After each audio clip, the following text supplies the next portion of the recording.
Hey there, it's Susan Pierce Thompson and welcome to the weekly vlog.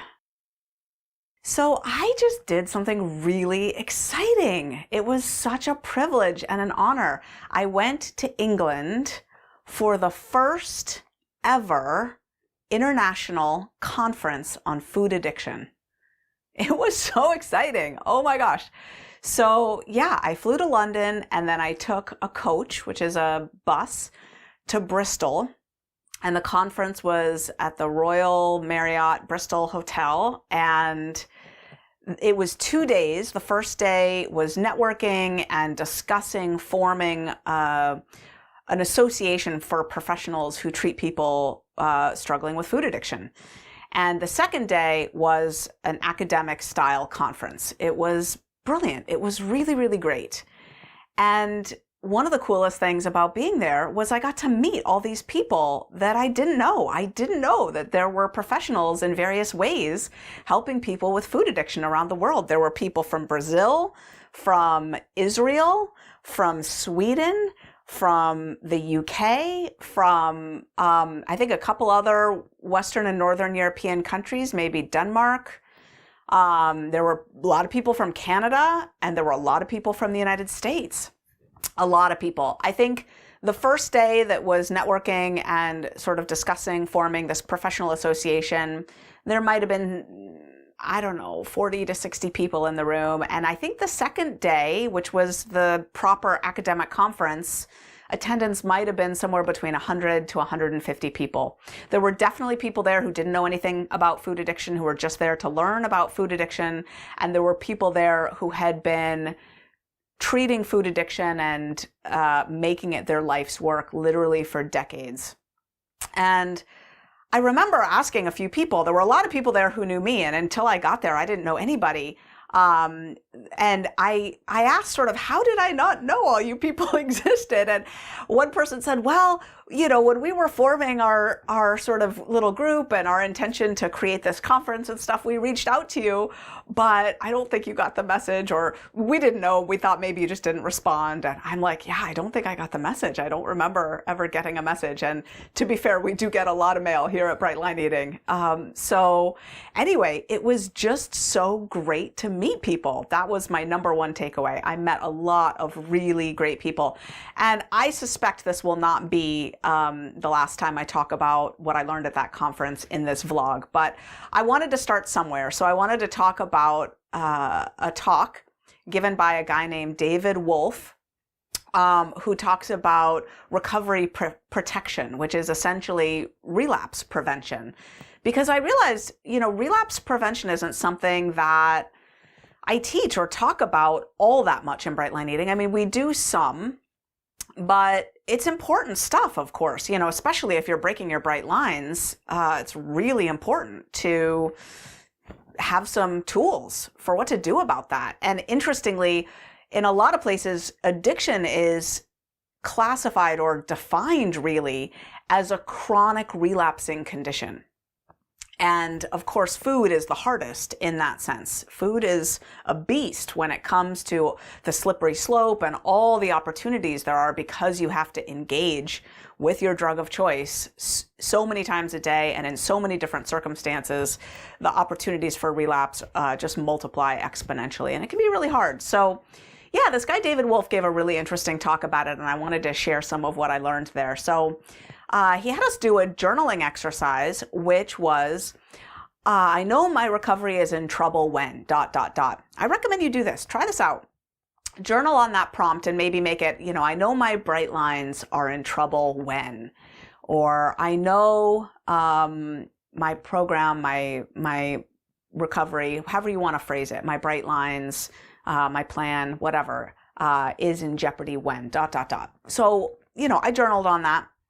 And he said, now, take each one of those instances. It's usually like a set, a time of day, a setting, some sort of emotion or something, right? Take it and think, is that really debate, romance, or guilt? So classify it. So a debate trigger would be something that puts you in the will I, won't I, shouldn't I. I've found myself many a time in a grocery store aisle walking up and down thinking, oh, should I get this? Should I not? He had a funny moment where he said, cut to the chase, the answer is always no. No, you should not. But that's debate, right? Another thought or way to characterize it would be negotiation. When you've got your inner negotiator part that's kicking up, that's a food indulger part that likes to negotiate, it likes to play the angles. So that is one type of trigger, is when you're in debate or negotiation. The second kind is romance. That's when you're really thinking about how great it could be if you ate this or that. We call it euphoric recall in the addiction world. Euphoric recall, thinking about when it's really lovely to eat this, or it's so great to eat that, or it's really, this type of trigger is when you just, the hungry food monster is awake and you just really want the food, right? And the third type of trigger is a guilt trigger. And I guess this could be any sort of negative emotionality, but it could be feeling worthless, feeling like a failure, feeling down on yourself. It could also probably be anger or frustration. It could be any number of negative emotions there. But so those are the three categories of triggers. And then grab a deck of index cards, 3x5 cards, and do a little exercise with each of these scenarios. So when you journaled on, I know my bright lines are in trouble when, ... Take them one at a time. And take an index card and write Q at the top, and then write what you wrote. So if you wrote, I know my bright lines are in trouble when dinner is over and I still want to eat more food. Okay, so you write that as the top. The Q is dinner is over and I still want to eat more food. And it might be that that is a debate trigger where it propels you into thinking, should I have a little more? Shouldn't I have a little more? It could be that it's a romance cue where it's really like you're thinking, oh, but it's so nice to have dessert after dinner. I want some. It could, So you figure out what type of cue it is. And then you're going to write your custom or routine. David Wolfe did 3 C's, cue, custom, consequence. Charles Duhigg, in his amazing book, The Power of Habit, for the same idea, he says cue, routine, reward. Doesn't matter, same. It's the same idea. But the first thing is cue. That's your trigger. That's the antecedent. It's the thing that comes before your relapse, right? So cue. So Q is dinner's over and I want to eat more food. Second thing is custom. Or routine. What do you normally do then that doesn't go well, that leads to the relapse? What's your custom of, then I get up and open the cupboard and start looking at the nuts and the, various things. Or then I get up and open the freezer and look to see if the kids have left any frozen desserts in there or whatever, right? So the custom is, what do you normally do then that doesn't go well? And then the last one is consequence. What happens then?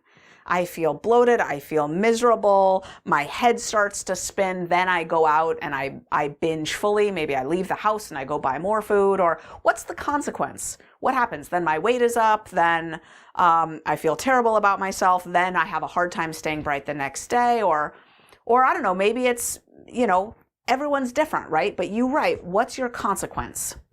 Cue, custom, consequence. Okay. Then flip the note card over and write Q again, same Q, dinner is over and I want more food. The next line is new custom. What are you going to go do now differently that's going to create a different outcome? Like, what would be a solution? If dinner is over and you're wanting more food, what would be a helpful, productive thing for you to do then that would protect your bright lines, change the narrative, change how it usually goes, and make you triumphant, make you feel great about yourself, right? What could you do? Now, everybody's different here, right? Maybe You're like me and some other people, and you've been taken over by the Wordle phenomenon, right? And you haven't done your Wordle yet for the day, so maybe you could go do the Wordle, or Quartle, Octortle, Nerdle, Mini Nerdle, Speed Nerdle, Binerdle. If you don't know what I'm talking about, that's funny. Don't worry about it. But there's a online word game called Wordle that seems to me to be kind of like COVID, because it just keeps mutating and spreading around the world. So it's switched to all these different variations. There's all these different word games and number games now that are sort of in the same vein. But if you like crossword puzzles or regular puzzles, anything like that, if you like crocheting, any sort of, pick your distraction of choice, right? That could go in that spot. Of course, making a phone call could go in that spot. Taking a walk could go in that spot. Reaching out to your Gideon Games team or your guide or your buddy could go in that spot. So many things could go in that spot. What could you do right then that would work for you, that would flip the script and save your bright lines, right? So you write that, that's your new custom, and then you write new consequence. What would happen then if you did that instead and you didn't go to the cupboard and look to see more food? All right, so you're going to go through, and for each of the things that you listed, I want you to journal on that initial prompt of, I know my bright lines are in trouble when ... Give yourself a good 10, 15, 20 minutes to journal on that. Like, really create a lot of them. And then create a bunch of these note cards where, you know, if you know your bright lines are in trouble when you're going out to eat and you're with a bunch of people and you don't want to be weird or order differently than them or whatever, right? If that's a trigger for you, well, put that there. I know I'm in trouble when I'm going out to eat with a group of people. Well, what do you always do about that? What's your custom? I don't get any support. I just go and then I order what other people have ordered and I break my bright lines, right? Okay. And then how do you feel about that? What happens? What's the consequence? And flip the card over. Cue, I'm going out to eat with a bunch of people. What could you do differently, right? What would be the new thing you could do? You know, on the way there, pull up the menu online, start texting with a buddy, figure out what you're going to order that's bright. You can get a bright meal anywhere, right? Protein and produce. You can get a bright meal anywhere.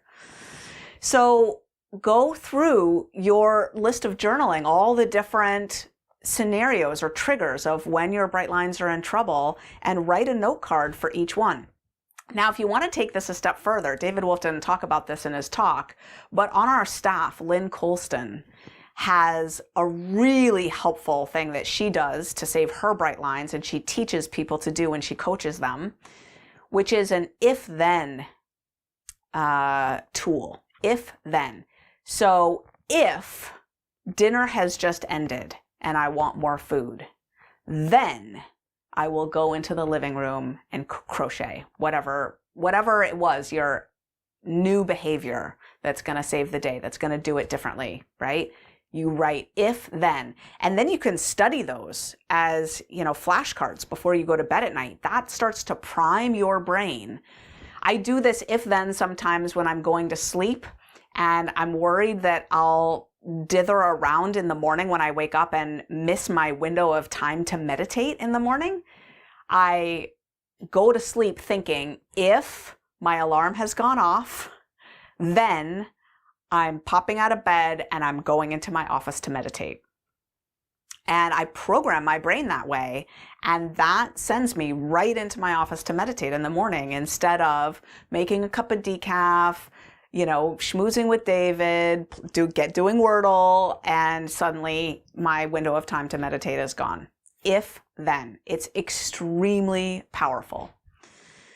So there's a little bit of homework if you've been breaking your bright lines and you want some tools and strategies for how to do things differently, how to shore up your program, protect your recovery, and start to feel really great about yourself and start to notice it working. And it's so worth it. It is so worth it to be really, really bright. And we all have places in our program, even if your lines have been bright consecutively for a long time, maybe your recovery is in danger when you start to feel really anxious about stuff and like, what could you do when you're anxious? It might be that it's not about your bright lines being in jeopardy, but just your recovery, your peace of mind, your joy could be in danger, right? So you can use this note card strategy for all kinds of challenges. So thanks, David Wolf, for the great talk at the conference. Thank you for watching, for listening. That's the weekly vlog. I'll see you next week.